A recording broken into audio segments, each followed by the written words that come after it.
여기 오늘 읽은 본문에 보면은 12절 끝에 보면은 이것이 우리의 자랑이라 합니다. 우리의 자랑이 뭔지를 이제 공부하면서 이렇게 좀 살펴보겠습니다. 어느 날 그 연못가에 그 짐승들이 물을 먹으러 나왔습니다. 짐승들도 물 안 먹으면 죽어요. 고양이도 물 안 먹으면 죽습니다. 그래서 한 그릇 떠다가 이렇게 갖다가 놓으면 한 3일 지나면 다 없어져요.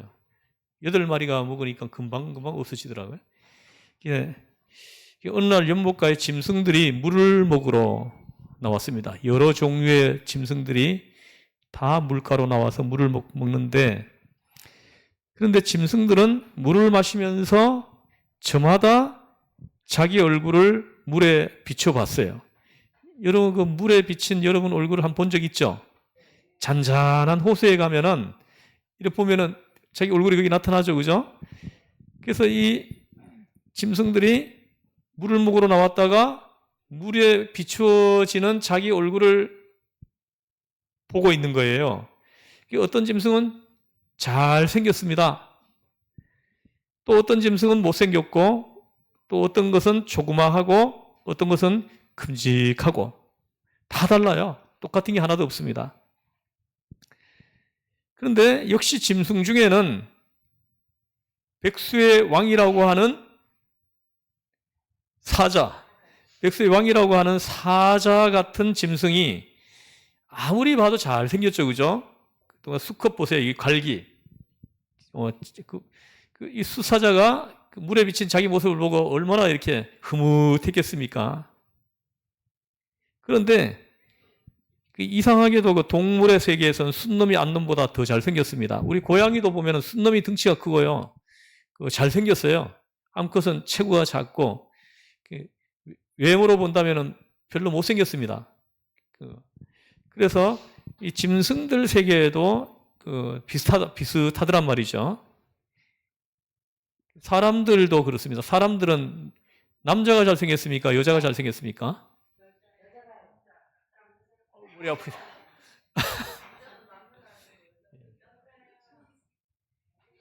사람을 보면 남자가 당연히 잘생겼습니다. 그래서 여자라고 편들지 마시고요.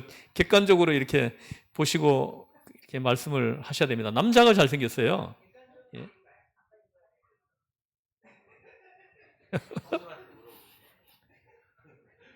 그대의 생각은 어떠신지.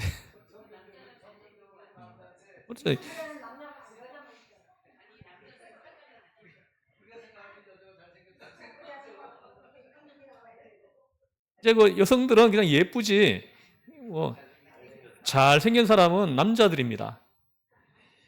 근데 남자가 더 잘생겼냐, 여자가 더 잘생겼냐, 이걸 말하려고 하는 게 아니에요. 자꾸 이게 옆으로 가면 안 됩니다. 예? 그렇죠. 굉장히 민감한가 보네. 이 얘기를 하니까 할 말이 많은가 봐요. 예? 그런데 물을 마시러 나온 짐승 중에 사슴 한 마리가 있었어요.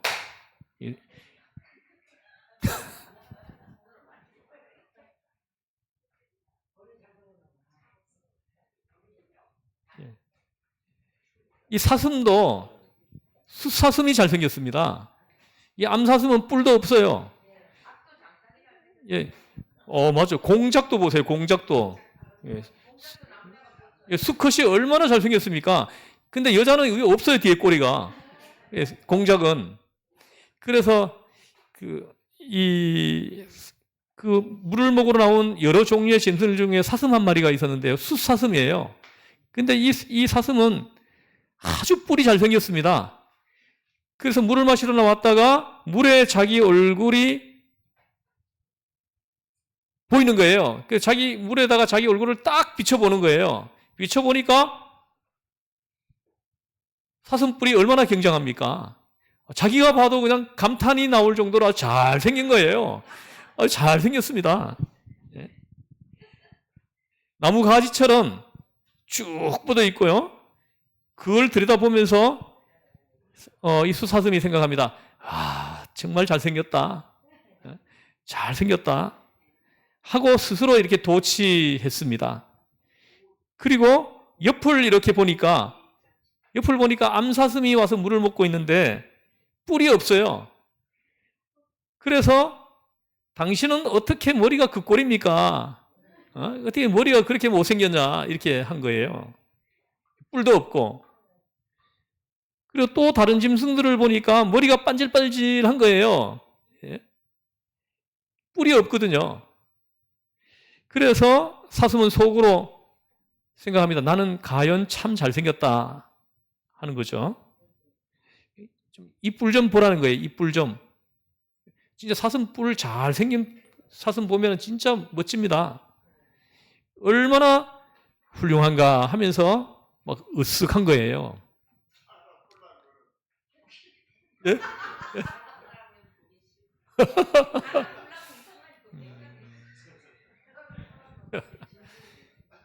예. 엉덩이에 뿔난 뭐 그런 이야기도 있죠. 그래서 이 숫사슴이 그렇게 기분 좋아하고 있는데 그때 숲에서 사자 한 마리가 으르렁 하면서 나온 거예요. 그러니까 물을 먹고 있던 여러 종류의 짐승들이 그 소리를 듣고는 잽싸게 다 도망을 친 거예요. 다 도망을 쳤는데 이 사슴도 도망을 쳤습니다. 근데 가다가 나무 가지에 이 뿔이 걸려버린 거예요. 이 성경에도 보면 이 나무 가지에 이 머리카락이 걸려가지고 죽은 사람이 있어요. 오, 압살롬. 근데 이게 무슨 책 몇 장이 나오는지 아시는 분 있으면 다음 주에 제가 선물 하나 드리겠습니다. 예? 힌트를 좀 드리면 사무엘하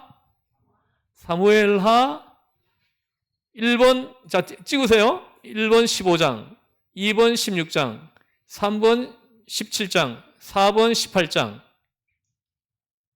1번 손 들어보세요. 1번. 2번 손 들어보세요. 3번 손 들어보세요. 17장 인부는 두 분 있네요. 1번 한 분. 4번 18장이라고 생각하시는 분. 하나, 둘, 셋, 넷. 오. 그냥 이렇게 찍은 거죠.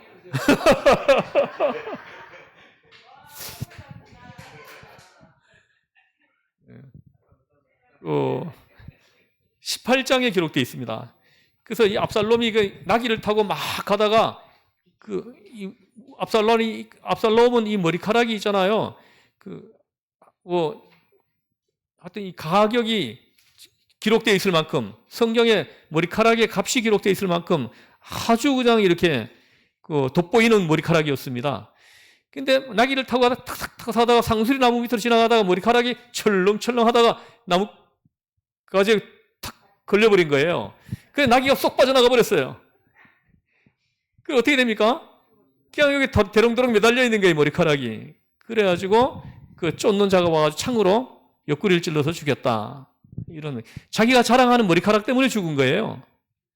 굉장히 유사하죠, 그죠? 여기 이 수사슴도 자기가 그렇게 자랑하던 이 뿔 때문에 사자한테 잡혀먹은 거예요. 그래서 우리가 이 이야기에서 좀 얻을 수 있는 교훈이 참 이렇게 깊이 있는 것 같아요. 우리가 항상 자기가 자랑하는 것, 그것이 항상 나중에 올가미가 되어가지고 나를 망하게 하는 이런 사례들이 참으로 많죠, 그죠? 그래서 우리는 그 자랑하는 것을 정말 신중해야 됩니다. 정말 조심하고 신중해야 돼요. 사람들이 이렇게 막 모이면은, 우리 또래가 모이면은 자랑 막 하죠, 그죠? 무슨 자랑을 제일 많이 해요? 예? 장로님도 아시네요. 우리 또래가 모이면은 막 자랑을 하는데 제일 많이 하는 자랑이 자식 자랑입니다. 그래가지고 자식이 그냥 이렇게 좀 이렇게 좀 없거나 자식이 또 있어도 좀 이렇게 좀 부족한 자식을 둔 부모들은 아무 소리도 못하고 그냥 가만히 있죠, 그죠? 가만히 있습니다. 그래가지고 뭐 잘 좀 됐다고 생각하는 사람들은 입이 쉬지가 않죠, 입이. 계속 자식 자랑입니다. 자식 자랑이에요. 자식 자랑을 제일 많이 하더라고요. 저도 나가 보면은 자식 자랑밖에 없어요. 자식 자랑밖에. 그래 자식 잘 못 키워놓은 사람들은 그런 모임에 안 올라 그러더라고요. 예? 아, 손자 또 잘 된 사람이 있으면 손자 자랑 또 하겠죠. 그래서 저도 이제는 자식 자랑을 하지 말아야 되겠다. 언젠가부터 그런 생각을 좀 했습니다. 뭐 자랑할 것도 없지만 그래서 했습니다.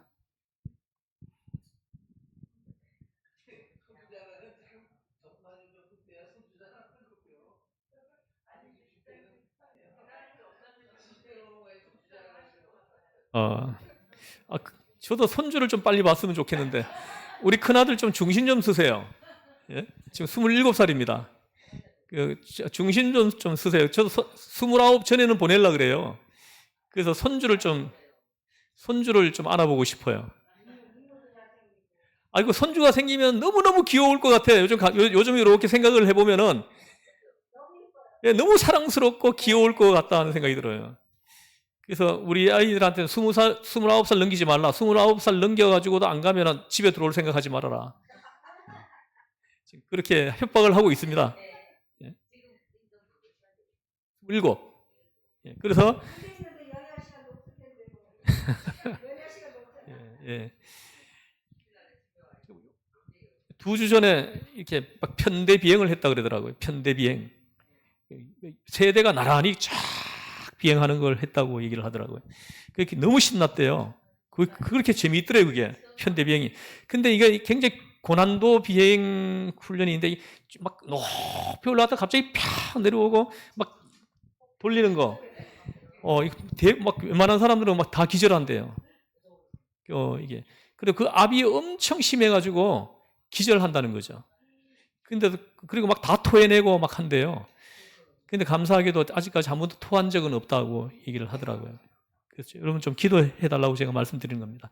여기서 이제 그 사천으로 갔는데 사천에서 지금 4개월 정도 있었는데 4개월 정도 더 있고 광주로 가가지고 광주에서 8개월 정도 최종 훈련을 또 받는 거기서는 F-16으로 훈련을 한대요. 그래 거기서 좀 여러분 좀 기도 좀 부탁드립니다. 지금은 뭔지 내가 안 물어봤는데 지금은 지금 아마 그거일 것 같은데 그 훈련용 비행기. 예. 광주로 가면 이제 F-16으로 한다고 얘기를 하더라고요. 그래서 지금 이렇게 광주, 사천 그리고 어디야 청주 요쪽 그리고 수원 이렇게 있어요. 있는데 거기 지역마다 비행기 종류가 다 다릅니다. 그래 돌아가면서 삥 돌아가 다니는 거예요. 그렇게 합니다. 근데 이게 엉뚱한 데로 가가지고 그래가지고 사실요 예 맞아요 예. 이거 또 그래 그렇게 됐구나. 아이고 그러니까 이 말을 하면 안 되는데 아 정말 자랑할 게 못 돼요. 자랑할 게 못 됩니다. 정말로 예 이게 정말 자랑할 게 못 되는 거예요. 정말 좀 기도 좀 해달라고 부탁드리는 겁니다. 그래서 우리가 자랑하려고 하는 그것이 자랑할 것이 못 된다라는 것을 이 사슴의 예를 가지고 좀 말씀드리는 거예요. 여러분들도 뭔가 좀 자랑하고 싶은 게 있지, 막 입이 간질간질한 거 있죠. 말을 안 하면은 막 말하고 싶어가지고 입이 간질간질하는 거 있죠. 지금 있죠. 아무것도 없어요. 은혜로다. 자랑할 것이 없는 것이 은혜고 축복이에요. 성경을 통해 성경의 축복의 원리를 가지고 보면 그렇습니다. 자랑할 것이 없는 사람이 축복이다. 그러니까 어떻게 됩니까? 자랑할 것이 없으니까 하나님밖에 자랑할 게 없어지는 거예요. 하나님만 의지하게 되고 할렐루야. 자랑할 것이 있는 사람들은 하나님을 덜 의지하게 되더라고요. 내가 자랑하는 그걸 이렇게 의지하는 그런 경향이 생기더라는 거죠. 그래서 자랑할 것이 없는 것이 오히려 영적으로 보면은 축복이다. 그렇게 성경을 통해서 우리 확인을 합니다. 그래서 이 사슴이 잡혀 먹었다는 거 아니에요. 아마 사슴이 맛있게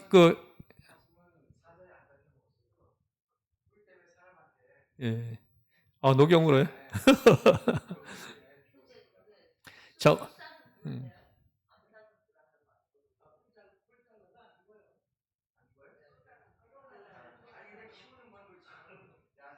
근데 이 뿔을 자르면 또 자라더라고요. 또 자라요. 또 자라요. 우리도 이 손톱을 자르면 계속 자라잖아요. 손톱이. 참 신기하죠? 하나님의 창조의 신비예요. 자, 어쨌든 그쪽으로 가면 좀 이게 주제에서 조금 벗어나는 거고요. 어쨌든 이 사자가 아주 그냥 맛있게 먹었을 것 같아요. 그 사슴을. 통통하게 살쪘고 그냥 막 자기가 막 자랑할 정도로 그냥 이렇게 외모를 가지고 있으니까 사자가 먹을 때 얼마나 맛있게 먹었을까 이렇게 생각을 합니다. 자, 이제 보십시오. 사슴은 스스로 자랑하는 뿔, 바로 그것 때문에 잡혀먹었다는 거예요. 죽었다는 거. 그래서 우리는 나에게 있는 그 자랑거리라고 생각하는 거 있잖아요. 그죠? 내가 말 안 하면 막 입이 간질간질 하는 것이 있어요. 그거가 나를 이렇게 위기에 직면하게 만들 수 있는 것이라는 것을 우리가 좀 기억해야 된다 하는 거죠. 요새도 보면 많은 사람들이 자기 자랑합니다. 미인박복이라고 예쁜 사람이 일찍 죽는다는 옛말이 있잖아요, 그죠? 우리나라 박복, 박명도 되고 박복도 되고. 그러니까 이게 못생긴 사람들이 오히려 복이 있어요. 오히려 신랑도 잘 만납니다. 근데 예쁘다고 하는 사람들이 꼭 이상한 사람을 만나요. 꼭 반드시 그런 건 아니에요. 항상 예외는 항상 있고 그런 경향이 두드러진다라는 거죠. 막 깡패들한테 붙잡히고 막 이래요. 그래가지고 뭐 좀 못생긴 사람들은 깡패가 쳐다보지도 않잖아요.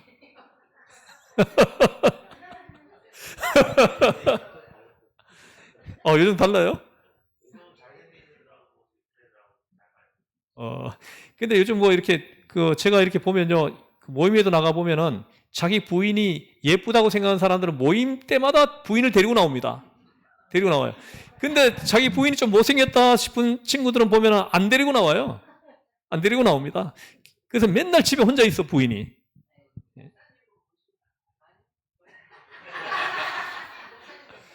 당신, 그렇게 말하면 오해해요, 당신이.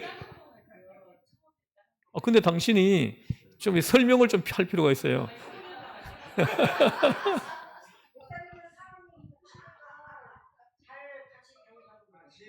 우리 이순자 씨는 제일 예뻐요. 예. 그런 거예요?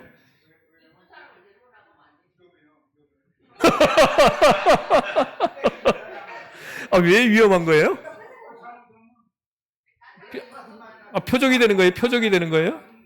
예. 어쨌든, 그러니까 이렇게 예쁜 것도 자랑이 못 된다라는 증거들 아닙니까? 그죠? 어디 한번 모임에 가려고 그래도 데려가야 되나 말아야 되나 고민하게 만들고, 또 이렇게 또 방금 말씀하신 대로 또 표적이 되면 어떡하나 이런 걱정할 거 안 할 거 다 하고, 그죠? 이 자랑이 못 되는 거예요. 그냥 수도분하고 있잖아요. 수도분하고, 예? 중간 정도, 눈에 잘 안 띄는, 그러면서도 아주 이렇게 어질고 지혜로운, 슬기로운 여인이 있어요. 그런 사람이 딱이죠, 그죠? 딱입니다. 그래서 저도 이렇게 지금까지 살아오면서 살펴보니까 얼굴 잘생긴 사람들이 팔자가 좀 드세더라고요, 보니까. 예. 동의하시잖아요, 이게. 그래서 보면은 좀 잘생겼다고 하는 사람들 이렇게 보면은 사는 게 고단하더라고요. 근데 좀 이렇게 좀 수두분한 사람들이 알짜배기들이 많아요. 알짜배기들이. 그냥 수두분한 사람들 중에. 그래서 알부자들이 많습니다. 알부자들.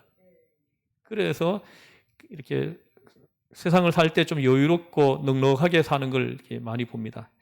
항상 이거는 항상 예외적인 경우는 있어요. 있는데 우리나라에 뭐 대통령 부인 하는 사람들은 잘생긴 사람 하나도 없잖아요, 그죠? 그러니까 그게 남편이 대통령까지 가잖아요. 근데 또, 한 사람은 좀 예쁘다고 한 사람이 있었는데. 예, 어쨌든, 이 말 조심해야 돼요. 이거, 영상 보고는 또 이거 가지고 또 할 수 있으니까. 근데 윤 전 대통령 부인은 굉장히 미인형이잖아, 그죠? 그 지금 뭐 이렇게 뭐, 아니에요? 미인형 아니에요? 저는, 저는 처음 듣는 말이네요. 어쨌든 이제 이렇게 배우자가 잘 생기면 있잖아요. 자꾸 이렇게 휘두르려고 합니다. 그러니까는 이렇게 그 인생이 좀 이상한 방향으로 갈 수 있다는 거예요. 이번에도 그분이 좀 지혜로웠으면, 좀 어질고 지혜로웠으면 이런 일이 생기지 않았을 건데 그분 영향이 난 많다라고 봐요. 이렇게 윤 전 대통령이 탄핵돼 가지고 지금 감옥에 들어가 있는 것은 그 부인의 지혜롭지 못한, 어질지 못한 그런 이제 모습으로 인했다. 이걸 부인하기가 어려울 것 같아요. 자, 어쨌든 지금 뭐 무기징역형을 받을 것 같다고 그러거든요. 윤 전 대통령이 무기징역형을 받고 그 부인 같은 경우에도 제가 볼 때는 장기형을 받을 것 같아요. 끝났죠, 뭐 그러면. 이 자랑 때문에 그래요. 뭔가 자랑할 것이 있었기 때문에 일어난 일이다. 이 자랑할 것이 나한테 있다. 입이 간질간질하게 말 안 하면 입이 간질간질하게 하는 것이 있어요. 그거를 주의해야 된다라는 거예요. 그거를 주의해야 돼. 이 사슴도 요거 때문에 그냥 입이 간질간질한 거죠. 이 뿔 때문에 말하고 싶어가지고. 예. 그것 때문에 사자밥이 돼버린 거예요. 굉장히 중요한 교훈입니다. 그리고 그 다음에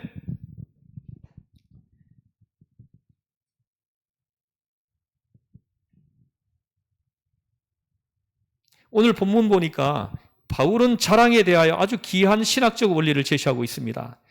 첫 번째, 여기 보면은 그리스도의 날에 합니다. 그리스도의 날에 몇 절입니까? 14절. 우리 주 예수의 날에, 우리 주 예수의 날에 합니다. 그러니까 오늘 자랑이란 아무것도 없는 거다. 내일 가봐야 된다는 거예요. 내일 가봐야 된다는 거예요. 오늘 내 자랑이라고 생각하는 것이 내일 가봐야 안다라는 거예요. 우리 주 예수의 날에 가봐야 된다는 거죠. 우리 주 예수의 날에 가보면 지금 내가 자랑으로 여겼던 것이 그게 지옥으로 들어가게 할 수 있고요. 또 이렇게 천국으로 가게 할 수도 있고요. 우리 주 예수의 날에 가봐야 안다는 거죠. 그러니까 지금 자랑할 것이 있다는 거예요, 없다는 거예요? 있다는 겁니까? 없다는 겁니까? 없다는 거죠. 자랑할 것이 하나도 없다라는 거예요. 이걸 깨닫는 것이 지혜로움이에요. 10년 후에 가봐야죠. 궁극적으로는 주 예수의 날에 가봐야 합니다. 누가 잘 살았는지. 주 예수의 날에 가봐야 궁극적으로 알 수 있다는 거예요. 가장 지혜로운 사람은 어떤 사람입니까? 지금 자랑하는 사람이 아니고 자랑할 거리가 있는 사람이 아니고 주 예수의 날에 우리 그리스도께서 인정해 주는 사람, 그 사람이 최고의 자랑거리가 있는 사람이죠. 그렇죠?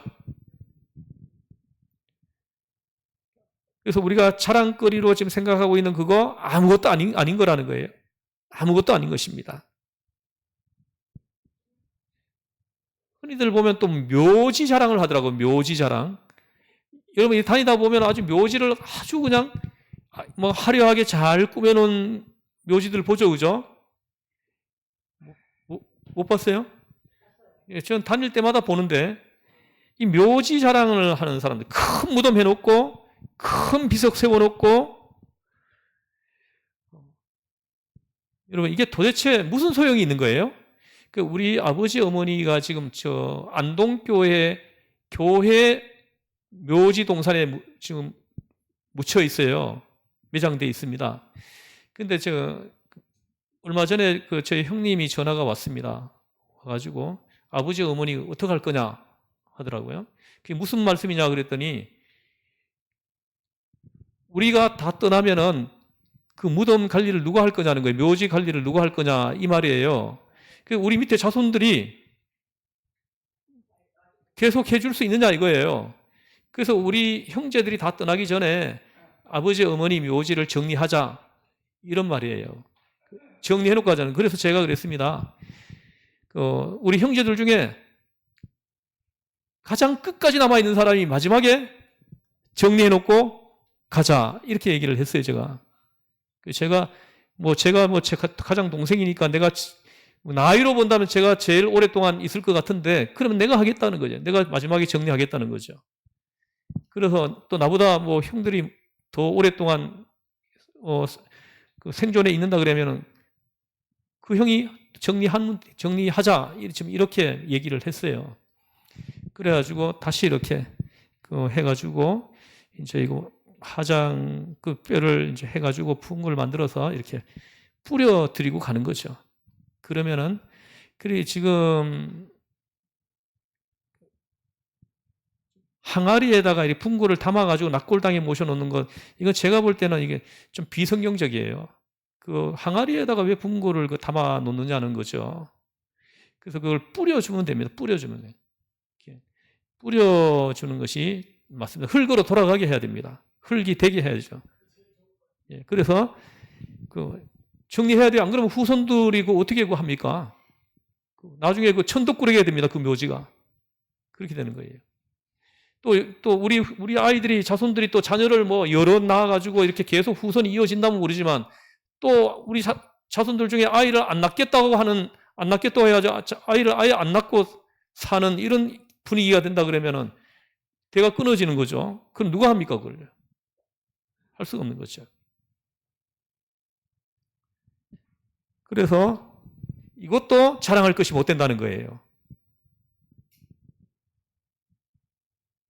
몇 년 후에 보면 아무것도 아니라는 거죠. 그냥 풀이 무성하게 있는 걸 보게 될 거예요. 지금 아무리 지금 잘 관리되고 있더라도 세월이 좀 흘러가고 나면은 풀이 무성한 곳이 되어버릴 수 있다는 거예요. 자랑할 거리가 못 된다는 거죠. 이 사람들이 뭔가 이렇게 좀 찾아볼 때가 있어야 되지 않겠느냐 이런 심리적인 것 때문에 무덤도 만들고 그리고 낙골당에 모시기도 하고 하는 것 같아요. 그냥 그래 뭐 무덤도 없고 낙골당에 모시지도 않고 하면은 아버지 어머니가 보고 싶을 때 찾아갈 데가 없는 거예요. 그래서 찾아갈 곳을 만들어 놓기 위해 가지고 하는 것 같아요. 우리 그리스도의 사람들은 그거에서도 좀 자유해야 됩니다. 자유해야 돼요. 나중에 우리는 천국에서 다시 만날 소망을 가지고 살잖아요. 거기서 다시 만나면 되는 거죠. 그렇지 않겠습니까? 그래서 여러분들은 나중에 이렇게 임종이 가까우면 자녀들한테 유언을 하세요. 나는 매장시키지 말으라고. 또 뭐 이렇게 낙골당에 모시지 말아라. 그냥 나를 이렇게 풍골을 만들어서 그냥 뿌려달라고 이렇게 한 번쯤은 그렇게 유언을 해놓는 게 좋습니다. 그래야 나중에 후손들한테 또 부담도 안 주고요. 나중에 그리스도의 날에는 우리가 다시 부활하잖아요. 그죠? 이렇게 뭐 풍골로 뿌려졌다 그래가지고 부활이 안 되는 거 아닙니다. 전지전능하신 하나님께서 매장되어 있는 사람은 부활시키고 가루로 만들어서 뿌려진 것은 부활 못 시키고 그러면 전지전능하신 하나님이 아니죠. 아니죠. 물질 보존의 법칙에 물리학으로 본다 그러더라도 다 남아 있습니다. 그래서 그리스도의 날에 부활할 때 어떤 문제도 안 생겨요. 그 문제가 생긴다고 하면요, 전지전능하신 하나님을 부인하는 거예요. 믿지 않는 거죠. 아무것도 없는 것에서 이 모든 것을 창조하신 창조주 하나님께서 그 부활시키지 못하겠습니까?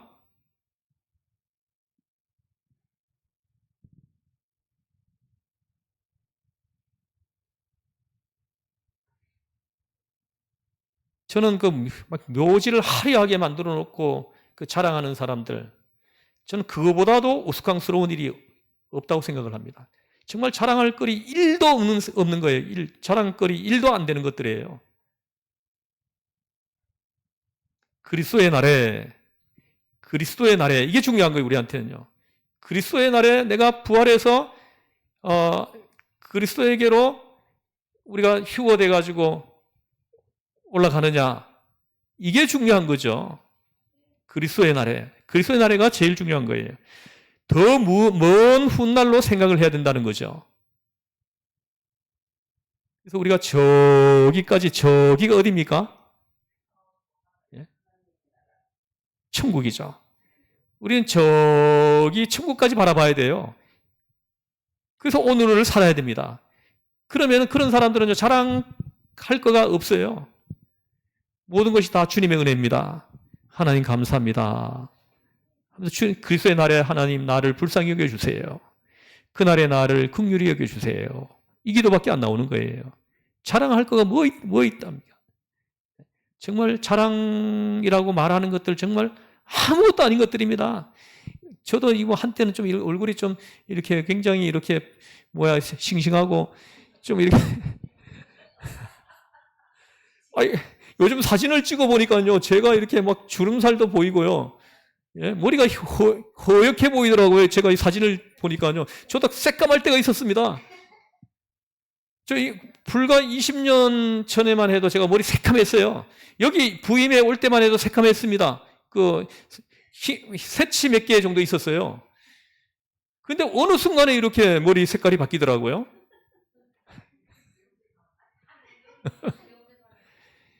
저는 염색은 아직 한 번도 안 했어요. 저희 아내가 지금 이 머리가 제일 멋있다고, 지금까지 본 중에서 제일 멋있다고, 염색하지 말라고 해가지고. 예? 뭐요?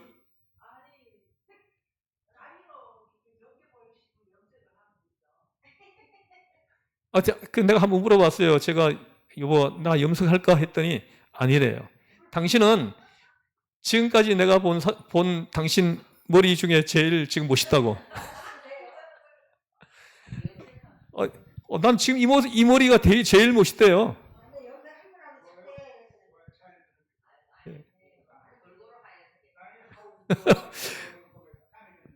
이 자랑거리가 또 되어가고 있네. 자랑거리가 되어가고 있어. 그래서 잠언서에도 보면은 백발이 영화의 면류관이다 이렇게 했어요. 백발이 면류관. 이거 뭔 말이냐면 옛날에는 장수한 사람들이 거의 없었습니다. 전부 다 50살도 안 돼서 다 죽으니까 백발이 되기 전에 다 죽는 거예요. 지금도 있잖아요. 보면은 치매 환자들이 굉장히 많은데 옛날에는 치매 환자들이 거의 없었잖아요. 그죠? 그게 뭐냐면 일찍 죽어서 치매가 걸릴 때까지 못 사는 거예요. 그래서 이게 오래 살면서 생기는 거거든요. 그래서 이제는 오래 사는 사람이 많다 보니까 치매 걸린 사람들이 많이 나타나는 거예요. 그래서 여러분 기도하세요. 치매 안 걸리게 해주세요. 하나님 긍휼히 여겨주세요. 치매 걸린 분 보니까 참 기가 막히더라고요. 제가 아는 지인 목사님인데 안산에서 지금 목회하는데 그분 장모님이 치매가 걸렸어요. 그분이 나한테 눈물을 흘리면서 얘기를 해요. 장모님이 집에 가면 있잖아요. 사위한테 이리 와 이런다는 거예요. 예? 그래가지고는 나하고 막 이렇게 뭐라 그러더라? 하여튼 연애하자 그러던가? 하여튼 그리고 있잖아요. 싱크대 밑에 들어가기도 하고 막 그런다는 거예요.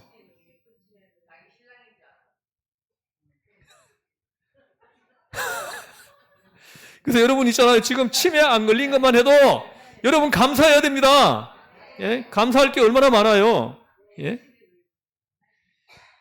여러분 이것도 하나님 앞에 가끔씩 기도하세요. 하나님, 저를 불쌍히 여겨주세요. 제가 주의 공동체를 위해서 복음을 위해서 수고한 시간을 기억해 주시고 제가 남아있는 시간에 치매가 걸리거나 중풍병이 걸리거나 하나님 그런 일이 없도록 하나님 은혜 베풀어 주세요. 이렇게 기도하세요. 우리가 건강하게 우리가 있잖아요. 장수해야 됩니다. 그러면 그 자체가 은혜가 돼요. 사람들이 볼 때 예수 믿는 사람들은 저렇게 건강하게 장수하는구나. 이렇게 하면 또 은혜가 된다는 거죠. 덕이 된다는 거죠. 근데 우리 예수 믿는 사람들이 이렇게 큰 사고를 당해가지고 이렇게 갑자기 돌아가시거나 이렇게 하면은 세상 사람들이 우리는 또 여러 가지 해석을 해요. 하나님 우리 죽음에 대한 해석이 다를 수 있습니다. 성경에 보면은 죄로 인한 질병이 있고 또 뭡니까 또 이렇게 또 하나님의 영광을 위해서 병이 걸리기도 하고요. 그래서 우리가 병이 걸리거나 죽음에 대해서 우리가 해석하는 것이 세상 사람들하고는 다른 거예요. 다른데 세상 사람들은 그렇게 안 봅니다. 얼마나 죄가 많으면 저렇게 죽냐. 예? 어떻게 예수 믿어도 뭐 별 수 없구나. 예수 믿어도 뭐 저렇게 죽는구나. 이렇게 해가지고 전도가 안 될 수 있다는 거죠.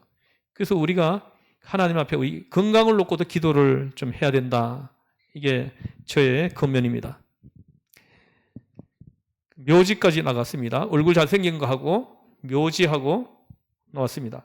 그리고 그 세상에는 허무한 자랑이 너무 많다는 거죠.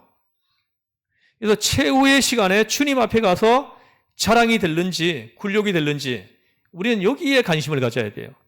그리스도의 날에 그날에 이게 자랑이 될는지 이게 굴욕이 될는지 이걸 항상 염두에 두고 우리는 살아야 됩니다. 기도해야 된다는 거예요. 항상 내가 오늘 하는 이 행동이 그리스도의 날에 이게 자랑이 될는지 굴욕이 될는지 이걸 항상 염두에 두고 살아야 된다는 거죠. 또 보면 어떤 사람들은 막 졸업장 엄청 자랑하죠, 그죠? 뭐 서울대 졸업했다는 거예요, 서울대. 제가 뭐 이렇게 뭐 유튜브를 보다 보니까 그 뭡니까? 그 며느리를 3명을 봤는데 하나는 서울대 출신 며느리를 보고 하나는 연대 출신 며느리를 보고 하나는 저 지방의 전문대 출신 며느리를 봤어요. 근데 시어머니가 그 명절에 며느리 찾아오면은 야, 전문대 출신 며느리 왔느냐? 이렇게 하면서 그 노골적으로 이렇게 며느리를 무시하는 거예요. 예? 그래가지고는 그 서울대 졸업한 며느리, 연대 졸업한 며느리를 막 싸고 돌고 막 이렇게 그 며느리들만 칭찬하고 이러는 거죠. 그래서 이 전문대 며느리는 눈물을 살키면서 잘 인내했는데 나중에 이 시어머니가 병이 걸려요. 병이 오줌똥 가려내는 이런 지경에 왔는데 서울대 며느리, 연대 며느리는 다 도망갔어요. 근데 전문대 며느리가 와서 부양을 했다는 거예요. 그럼 시간이 지나서 봐야 아는 거예요. 시간이 지나서. 그래서 우리는 있잖아, 그 자랑거리도 못 되는 거, 그거 가지고 사람 차별하고, 이렇게 해서는 안 된다는 거죠. 요즘 대학교 안 가는 사람들 많습니다. 대학교 꼭 갈 필요 없어요. 그래서 제가 뭐 자기 주도적으로 사는 사람들은 대학교가 내가 살아가는데 유익하다고 판단되면 가기도 하고, 유익하지 않다 하면 안 가기도 하는 거예요. 옛날에는 대학을 졸업하지 않았다 그러면은 대학도 졸업하지 못했냐. 요즘 중신도 잘 못 썼어요. 중신도. 고등학교만 졸업하면 있잖아. 중신도 잘 안 됐습니다. 근데 요즘은 안 그래요. 고등학교 졸업하는 사람들 중에서도 아주 뛰어난 사람들이 많아요.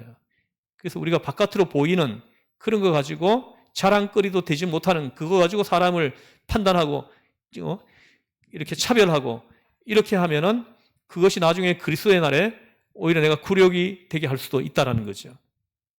나 같으면 오히려 전문대 출신 며느리를 더 이렇게 좀 보호해 줄 것 같은데 왜 그런지 모르겠어요. 어떻게 생각하십니까?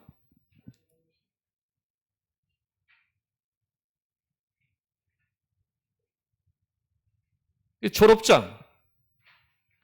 요즘 보세요. 졸업장 서울대 출신 졸업장 가지고도 취업을 못 해가지고 지금 놀고 있는 사람들이 얼마나 많은지 모릅니다. 그래서 인서울대학교 졸업장을 가지고 있으면서도 취업이 안 돼가지고 다시 전문대로 들어가는 사람 많아요, 요즘은. 전문대 들어가가지고 자격증을 따가지고 취업하려고. 이런 사람들이 지금 굉장히 많습니다. 대학 졸업장 찢어버리고 이 전문대학에 다니는 사람들이 의외로 많다는 거예요. 기술이라도 좀 배워야 밥이라도 먹을 수 있겠다 생각을 한 거죠. 그러니까 이 졸업장도 자랑거리가 못 된다. 그 순간뿐이라는 거예요. 대학교 졸업할 때는 엄청 자랑거리죠, 그죠? 그래서 부모들도 내 아들이 서울대 졸업한다 그러면은 어깨가 으쓱 올라가잖아요, 그죠? 으쓱 올라가고 그냥 막 주변 사람들한테 자랑 다 하고, 그죠? 이렇게 하지만은 그것도 저기 가봐야 안다는 거예요. 좀 시간이 지나봐야 안다는 거죠. 자, 첫 번째 아까 뭐였죠? 예쁜 거. 두 번째는 번째는 묘지, 세 번째는 졸업장. 이런 것들이 오늘 본문을 통해서 우리가 깨닫는 건 뭐냐면 자랑거리가 되지 못한다는 거예요. 자랑할 것이 못 된다는 거죠. 그래서 또 아름다움이라는 것, 여성이건 남성이건 젊음의 아름다움이라는 것이 그야말로 찰나적이라는 거예요. 찰나라는 거예요. 그렇게 예쁘던 사람이 한 20년 지나서 보니까는 얼굴에 주름살이 째글째글 있어요. 지금 요즘 막 수술하는 사람들이 많더라고. 성형, 이 사람들이 나중에 늙으면 있잖아요. 이게 굉장히 흉하게 표현합니다. 보톡스가 뭐예요?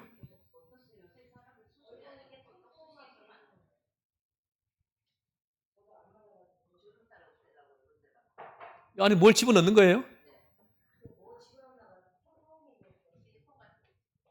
그럼 나도 한번 상담을 받아봐야 되겠네.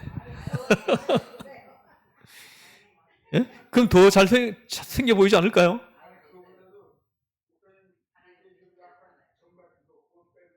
점이 있어요? 점이 없던데, 나 얼굴 보니까. 예.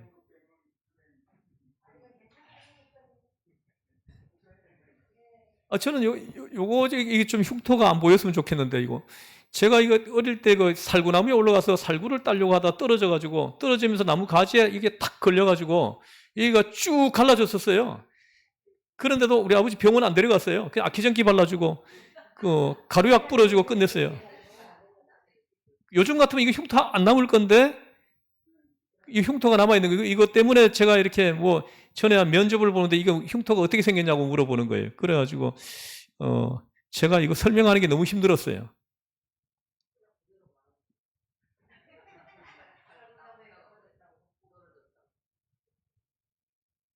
자, 어쨌든, 이것도 지울 수 있어요? 흉터?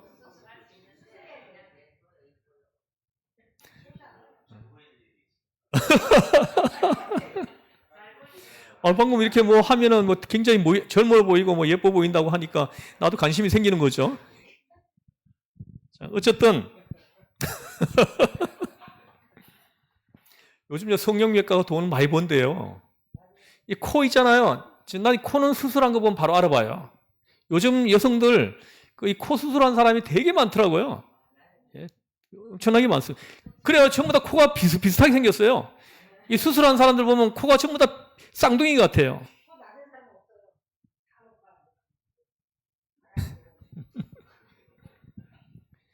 자, 찰나에 불과하다는 거. 찰나에 불과한 그 얼굴을 뜯어 고치느라고 참 돈 들고 그냥 고생이 많은 것 같아요. 자랑할 것이 못 된다는 거죠. 다 지나간다라는 겁니다. 그래서 저는 모르겠어요. 제가 늙어가는 걸 모르겠는데 사진을 찍어 보니까는 보이더라고요. 사진을 찍으니까 보여요. 나는 이렇게 나이 들어간다는 생각을 안 하고 있는데. 그리고 또 결혼식 하는 거 보세요. 결혼식. 어떤 사람 보면 결혼식을 굉장하게 하더라고요. 5억씩 들여가지고 하는 사람들이 있더라고요. 5억씩 들여가지고. 우리 부부가 결혼할 때는 제가 430만 원 들고 우리 집사람이 100만 원 들고 그래야 총 530만 원인가 들여가지고 결혼식 했습니다. 두 사람은. 그래가지고 그 드레스도 우리 그때 내가 봉사했던 그 교회 집사님 한 분이 자기가 결혼할 때 딱 한 번 입었던 드레스가 이때 딱 맞을 것 같대요. 체구가. 그래야 그거 빌려 주는데 근데 입고 보니까 조금 커가지고 꼭 빌려 입은 것 같았죠. 어땠어요?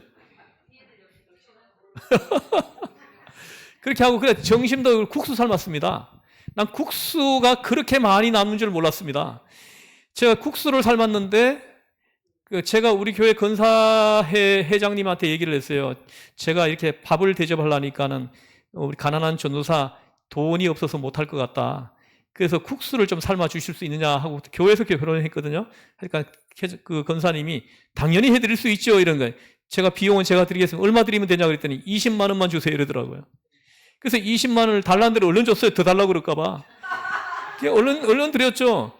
그래가지고는 그 20만 원 가지고 국수를 내놨는데 그게 그날 한 500그릇도 더 많이 나갔습니다. 500그릇도 더 나갔는데 안 모자랐다는 거예요. 그리고는 그 다음 주일날 제가 교회를 갔더니 그 권사님이 봉투를 하나 나한테 주는 거예요. 그 국수 삶고 남은 돈입니다 하면서 주는 거예요. 그러면서 얼마를 주나 열어보니까 8만 7천 원인가 들어있더라고요. 11만 원 정도 가지고 500명 넘는 사람들이 먹었어요. 근데 그날 와서 진짜 국수 먹은 사람들이 전부 다 맛있다 그랬어요. 전부 다 맛있다고 했어요. 그래가지고 눈물 흘리면서 먹은 사람도 있다 그러더라고요. 우리 결혼식 와가지고 우리 집사람 친구도 왔는데 그날 우리 결혼식 하는 거 보고 눈물이 났다 그래요. 눈물이 나가지고 한참 동안 눈물 흘렸다고 얘기를 하죠. 너무 감격스러워서 했다는 거예요.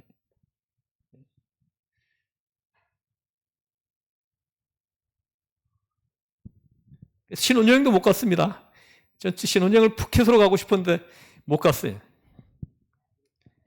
어쨌든 이 결혼식도 있잖아. 이거 뭐 굉장하게 막 한다고 해도 그거 자랑거리가 못 되는 거예요. 그냥 소박하게. 교회에서 하는 게 얼마나 좋습니까? 요즘 결혼식 가보니까 이거 장난하는 것도 아니고 이거 무슨 결혼식이 이런 결혼식을 합니까? 뭐 이렇게 신랑 입장, 신부 입장 할 때도 이상한 음악을 막 틀어대더라고. 빰빰빰. 뭐 아프리카 사람들 있죠. 뭐 이양요. 그러니까 막 신랑이 막 그러더라고. 예요. 막.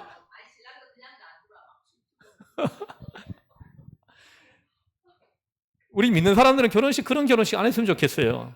우리 아이들도 그렇게 한다고 할까봐 내가 지금 하나님 앞에 기도해요. 이 결혼식은요, 그 목사님이 성부와 성자와 성령의 이름으로 부부되었음을 선포해 줘야 됩니다. 선포하는 그 순간 부부됨이 효력을 발생하는 거예요. 이 선포가 없는 결혼식은 무효입니다. 성경적으로 본다면은. 사실은 그 결혼식은 했지만은 그 부부로서의 효력이 발생하지 않는 거예요. 선포가 있어야 되거든요. 선포가 있어야 됩니다. 보세요. 법정에서도 판사가 딱 선포를 하잖아요. 그죠? 선포하는 순간 효력이 그대로 발생하는 거예요. 두 사람이 성부와 성자와 성령의 이름으로 부부되었음을 선포하노라 하는 그 순간 부부됨이 효력을 발생한다는 거죠. 그래서 좀 교회에서 했으면 좋겠어요. 우리 아이들이 또 이렇게 막 좀 이렇게 좀 크게 할까봐 지금 기도 제목이 제 그냥 교회에서 우리 교회에서 했으면 좋겠어. 우리 아이들 여기서 해가지고 마당에서 예쁘게 내가 이제 조경해가지고 마당에서 할 수 있도록 그렇게 하고 출장 뷔페 시키면 되잖아요. 그래가지고 하면 되지 않습니까? 그리고 막 다 초청하는 것이 아니라 꼭 초청하고 싶은 사람들만 한 50명 정도 선별해가지고 이렇게 초청하면 되지 않겠습니까? 어떤 분들은 자기가 지금 다니면서 축의금 낸 게 얼만데 그렇게 하냐는 거예요. 그래서 그거 다 뽑아야 된다고 하면서 알릴 사람, 안 알릴 사람 다 알리더라고요. 다 알려요. 여기 여러분들은 다 초대할게요. 초청할게요.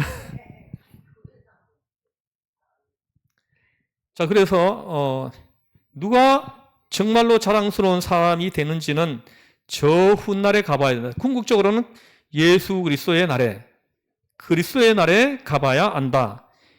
특별히 그리스도의 날에 그날에 자랑이 되어야 그것이 자랑이다. 그날에 가서 부끄러워질 수 있고 소용없이 되고 오히려 욕스러운 일이 된다면 그것은 자랑거리가 될 수 없다. 이 말씀이에요. 자, 또 하나 주제. 두 번째 주제는 뭐냐면 바울이 생각하는 것은 이것입니다. 14절에 보면 피차 자랑하는 자랑입니다. 14절 다시 보세요. 다시 한번 읽어보죠. 시작.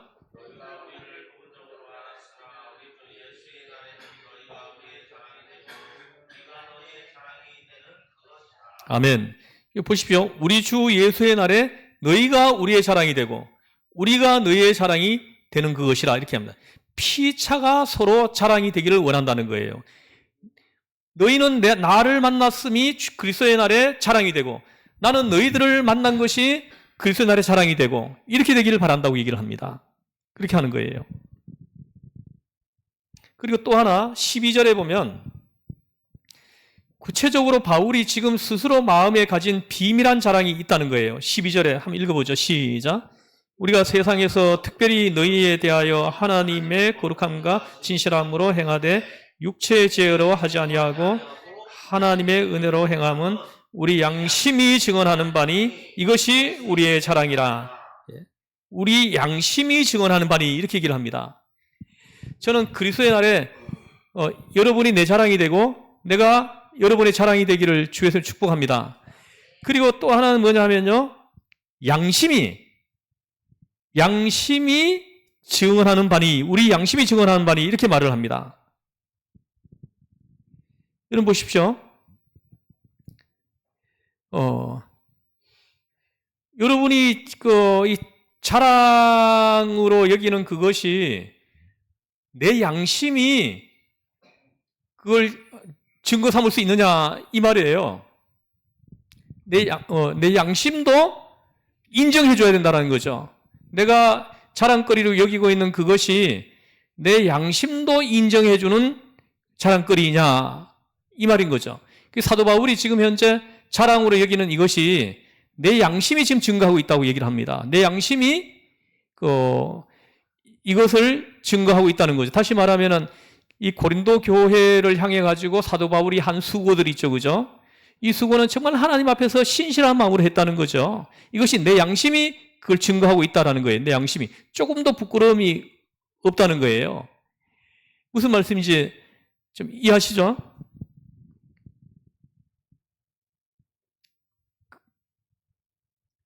먼저는 하나님의 거룩함으로 행한 거. 이거 보십시오. 앞에 보면은 우리가 세상에서 특별히 너희에 대하여 하나님의 거룩함과 진실함으로 행하되 이렇게 얘기를 합니다.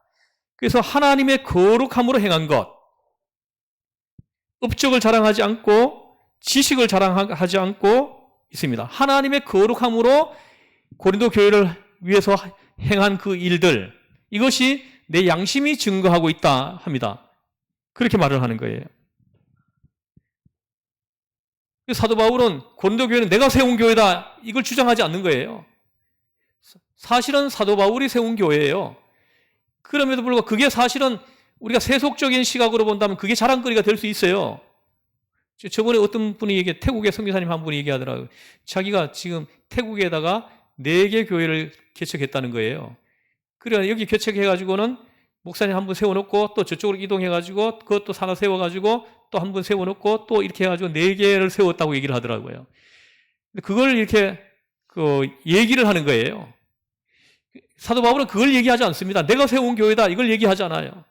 하지 않고 하나님의 거룩함으로 고린도 교회에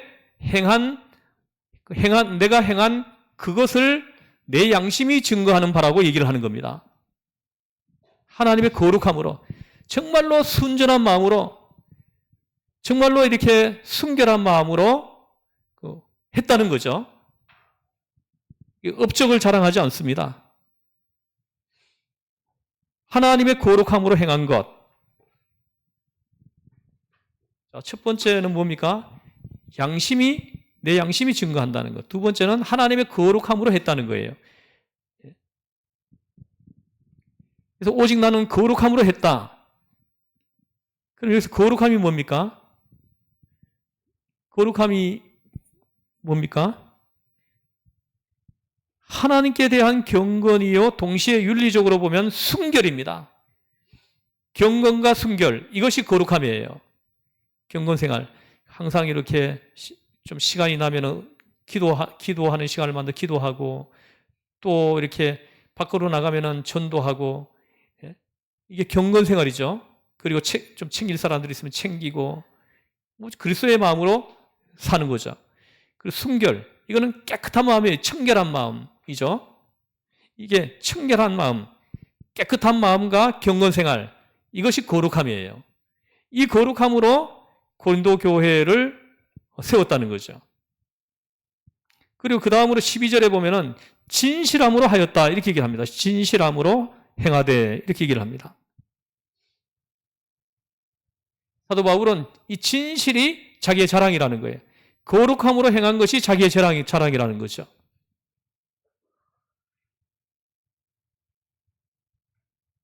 여러분, 많이 번 것은 자랑이 못 됩니다. 정직하게 산 것이 자랑이 되는 거죠. 부정 저질러 가면서 돈 많이 벌어 보아도 자식들에게는 별 감동을 주지 못하죠. 부모가 정직하게 사는 걸 봤을 때 자식들이 부모를 존경하고 이렇게 감동하죠. 아이들을 키워보니까 적어도 자식들에게 줄 수 있는 감동은 진실한 마음인 것 같아요. 아빠가 진실해지는 거예요. 아이들은 금방 알더라고요. 내가 이렇게 위선된 마음을 가지고 뭘 하는지 아니면 진실된 마음을 하는지 아이들이 금방 알아차리더라고요. 그래서 내가 위선된 모습으로 한다라고 아이들이 느껴지면요, 이상하게 아이들이 불순종하더라고요. 안 들으려고 해요. 그러나 진실함으로 아빠가 서 있으면 아이들이 숙이고 들어와요. 희한하더라고요. 순종해 온다는 거죠.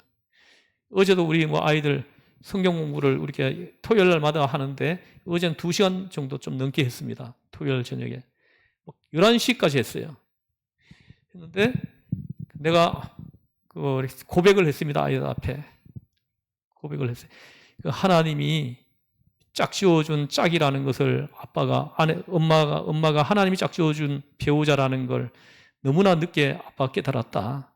처음에는 그걸 이렇게 이해하지 못하고 하나님이 짝 지어준 것이라는 걸 이해하지 못하고 이렇게 하다 보니까는 엄마하고 다투기를 참 많이 했다. 그 다툴 때마다 너희들한테 상처를 주고 너희들한테 정서적으로 좋지 않은 영향을 끼친 거 이거 미안하다. 상처를 받은 게 미안하다 그러고 용서를 구했습니다. 아빠가 잘못했다. 아빠가 용서를 구하니까 너희들이 용서해달라고 그렇게 했어요. 근데 어제 내가 한데 내 눈에 눈물이 나오더라고요. 진실한 마음으로 아이들 앞에 고백을 하게 되더라고요. 그러니까 아이들의 태도가 달라지더라고요. 근데 굉장히 2시간이 얼마나 은혜로운지 모릅니다. 잘 이렇게 자기 고백을 잘 안 하는 아이들이 고백을 하고 막 이렇게 되더라고요.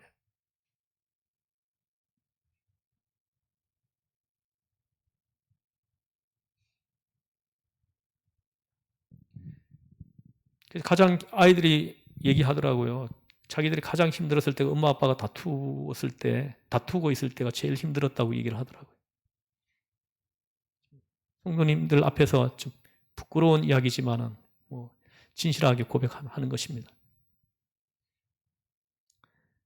진실입니다. 진실. 사도 바울이 고린도 교회를 한 그 모든 행동과 말들 모든 것들이 진실함으로 했다는 것. 이것이 내 자랑이라고 얘기하는 그리스도의 날에 나의 자랑이 될 거라는 거예요.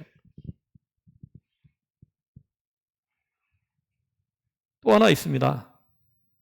12절에 있는데 이것도 이 자랑은 나의 양심이 증거하는 바다. 아까 얘기했죠, 그죠? 양심. 자기가 자기를 인정해야 되는 거죠. 자기가 자기를 인정하지 못한다 그러면은 그거는 자랑거리가 아닌 거예요. 뭐라 해도 자기 자신이 자기를 제일 잘 알죠? 자기 양심이 자기를 정죄하면은 헤어날 길이 없는 거예요. 내 양심이 나를 정죄하기도 하잖아요, 그죠? 그러면 진실되지 못한 삶을 살았다는 거예요. 내 양심이 그걸 증거하는 거죠. 내 양심이 지적하는데요. 내 양심이 그 부분을 지적하고 있는데요.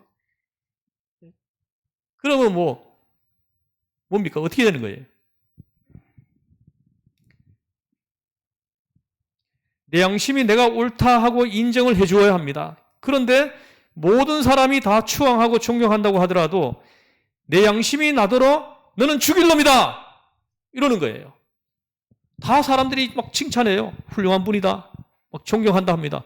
근데 내 속에 내 양심이 너는 죽일 놈이야! 이렇게 한다는 거죠. 여러분 이럴 때 없었어요?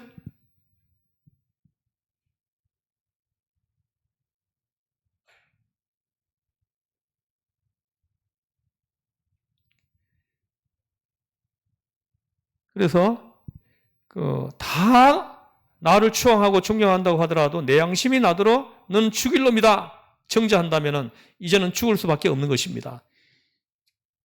잘 알아야 돼요. 잘 알아야 됩니다.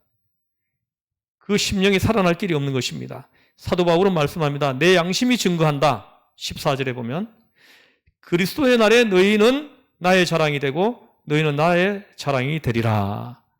아멘. 여러분 그리스도의 날에 여러분들이 자랑거리가 많기를 바랍니다. 이 땅에 살면서 자랑거리가 되는 것들은 자랑거리로 삼는 것들은 다 아무것도 아닌 것들이에요. 그러나 그리스도의 날에 나의 자랑거리가 있어야 된다는 거죠.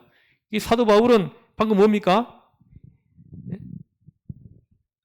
사도 바울이 그리스도의 날에 자랑거리가 된다는 게 뭐예요? 피차 자랑하는 거예요.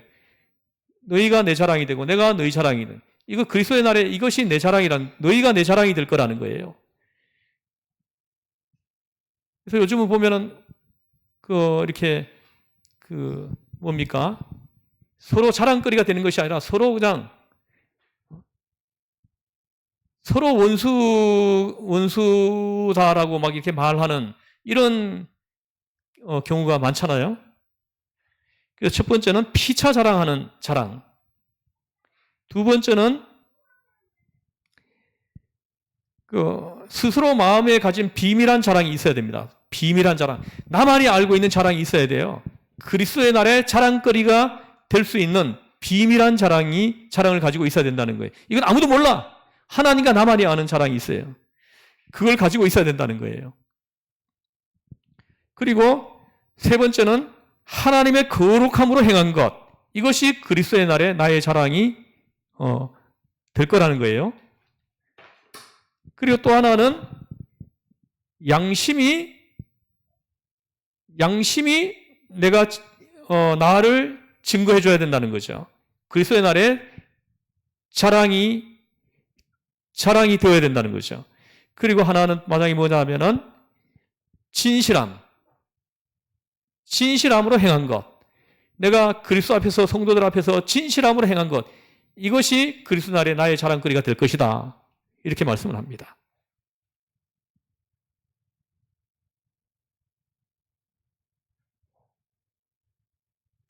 그래서 여러분 한 분 한 분이 그리스도의 날에 자랑거리가 될 것들이 여러분들에게 있기를 축복합니다. 오늘 주는 메시지는 이거예요. 이 땅에서는 자랑거리 삼을 게 없다는 거예요. 그러나 그리스도의 날에 자랑거리가 되는 것들을 가지고 있어야 된다는 거예요. 그래서 하나님과 나만이 아는 비밀한 것이 있어요. 그날에 자랑거리가 되는 아주 비밀한 것이 있다라는 거죠. 여러분 있죠, 그죠? 아마 있을 거예요, 아마. 하나님과 나만이 아는 비밀한 것이 있다는 거죠. 이 자랑거리가 있다는 거죠. 그리고 거룩함으로 행한 것, 진실함으로 행한 것. 이것이 그리스도 날에 자랑거리가 될 거다. 이렇게 얘기하는 거예요. 여러분들에게도 이것이 그리스도 날에 자랑거리가 되는 그런 여러분 되시기를 축복합니다. 여러분 이 세상에 있잖아요. 우리가 뭐 살기 위해서는 뭐 이렇게 뭐 일도 하고 뭐 수입 활동도 하고 해야 되지만은 그거는 진짜 수단입니다. 수단이고 우리가 그리스도의 날에 자랑거리를 만들어야 된다는 거예요. 그리스도와 나 사이에 비밀한 자랑거리를 가지고 있어야 된다는 거예요. 여기에 여러분들이 좀 관심을 가지고 기도하고 그렇게 여러분들이 지혜롭게 살으시면 좋겠습니다. 기도하겠습니다. 하나님 아버지, 사도 바울은 화려한 결혼식, 묘지, 또 뭐 많은 재물 이런 것들은 조금 더 자랑거리가 못 된다 하고 말을 합니다. 그러나 하나님 앞에서 주 예수의 날에 자랑거리가 자기에게는 있다는 겁니다. 하나님과 나만이 아는 비밀한 자랑거리가 있다고 말을 합니다. 거룩함으로 행한 것, 진실함으로 행한 것. 하나님, 아버지 하나님, 우리도 이 비밀한 자랑거리를 가지고 있게 하여 주시옵소서. 하나님만이 인정해주고 내 양심이 인정해주는 그 비밀한 자랑거리, 그 자랑거리를 우리 안에 품고 가지고 살아가는 지혜로운 그리스도의 사람이 되게 하여 주시옵소서. 우리를 지혜에서 구원하신 예수님의 이름으로 기도드리옵나이다. 아멘. 하늘에 계신 우리 아버지, 아버지의 이름을 거룩하게 하시며 아버지의 나라가 오게 하시며 아버지의 뜻이 하늘에서와 같이 땅에서 이루어지게 하소서. 오늘 우리에게 일용할 양식을 주시고 우리가 우리에게 잘못한 사람을 용서하여 준 것 같이 우리 죄를 용서하여 주시고 우리를 시험에 빠지지 않게 하시고 악에서 구하옵소서. 나라와 권능과 영광이 영원히 아버지의 것입니다. 아멘.